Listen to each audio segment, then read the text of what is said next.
For weeks, Ethan had been living in a terrifying nightmare. Every morning, he woke up to new, angry red marks on his arms, neck, and torso.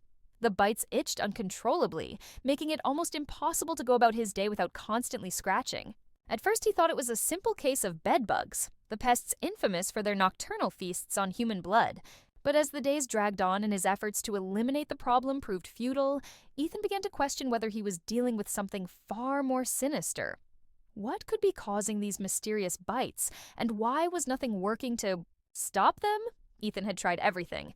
He washed his sheets in hot water, vacuumed every corner of his room, and sprayed insecticides throughout his apartment. Yet, the bites kept appearing, each one seemingly fresh, as if whatever was causing them had been feeding on him during the night. His suspicions led him to bedbugs. After all, they were notorious for leaving behind itchy red marks, and they were hard to detect in the daylight. So, if he couldn't see them in the morning, it only made sense that they were hiding in the cracks and crevices of his bed. One night, in a desperate attempt to catch them in the act, Ethan set up a camera. He positioned his phone carefully, ensuring it had a clear view of his pillow and the area around it. As he drifted off to sleep, a sense of unease settled over him. He wasn't sure what he'd find, but he had to know. The next morning, Ethan reviewed the footage, hoping for a glimpse of the elusive pests. The first few hours were uneventful. He tossed and turned, but there was nothing remarkable. However, around 3:00 a.m., something strange happened. His blanket shifted, as though something moved underneath it.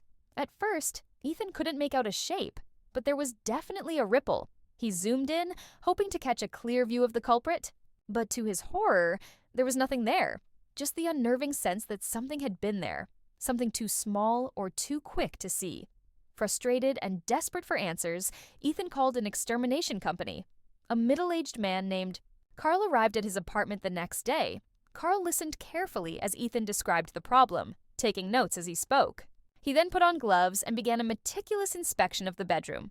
Carl shone a flashlight into every corner of the mattress, pulled apart the bed frame, checked behind the headboard, and examined the rugs. But after nearly an hour, he shook, his head in confusion. "I'm not finding any evidence of bedbugs," Carl said, furrowing his brow.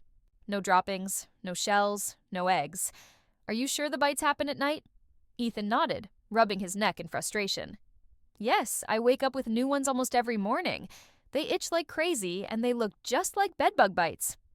"What else could it be?" Carl sighed, scratching his jaw. "I don't know. Sometimes people mistake other insect bites for bedbugs. Could be fleas. Do you have any pets?" "No," Ethan replied, irritation creeping into his voice. "I live alone. No pets, no recent travel. Just these bites that won't go away." Carl gave him a sympathetic look. "I could set some professional traps to see if we catch anything. If you're okay with it, I'll leave them overnight and come back tomorrow." Ethan agreed, still holding on to the hope that the traps would confirm his suspicions. Maybe then they could finally get rid of whatever was tormenting him. But that night, the itching came back, relentless and maddening. He couldn't sleep, the tiny pinpricks of pain forcing him to scratch until his skin felt raw. The next day, Carl returned and checked the traps. He looked perplexed. "Not a single catch," he said. "These traps are designed to lure bed bugs. If they were here, we'd at least see one." Carl scratched his head, then offered a suggestion. "I think you might want to see a dermatologist. It could be a skin condition that resembles insect bites." Ethan felt a wave of frustration wash over him. The last thing he wanted was to be sent to yet another specialist. But he scheduled an appointment with Dr. Bailey, a dermatologist, in hopes of finally getting to the bottom of his mysterious ailment. Dr. Bailey examined the bites, took a biopsy of one particularly inflamed area, and promised to get back to him with the results. In the meantime, she prescribed a cream to ease the itching.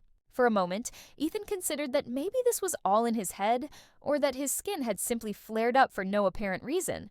But the marks were so distinct, and the pattern of them showing up every night was undeniable. The mystery deepened.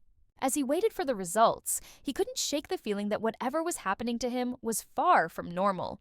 By the time Dr. Bailey called him with the results, Ethan had developed more bites, this time on his wrist and under his arm. The dermatologist's voice was cautious as she spoke. "Your biopsy shows an inflammatory reaction consistent with insect bites. There's no sign of a dermatological disease causing this." Something is biting you, Ethan. Ethan's stomach dropped. Then why can't anyone find them? He asked, his voice trembling. Dr. Bailey paused before responding. I'd like to refer you to an entomologist, someone who specializes in identifying insects. I know it sounds unusual, but we might be dealing with something less common than bedbugs. I have a colleague who occasionally consults on medical mystery cases like this. If you're willing, I can set up an appointment. Reluctantly, Ethan agreed. The idea that his problem was so unusual, it required a specialized expert made him uneasy. But he had no choice. A week later, he found himself sitting in front of Dr. Ching, an entomologist renowned for his work on rare cases. Dr. Ching greeted him with a calm, reassuring demeanor.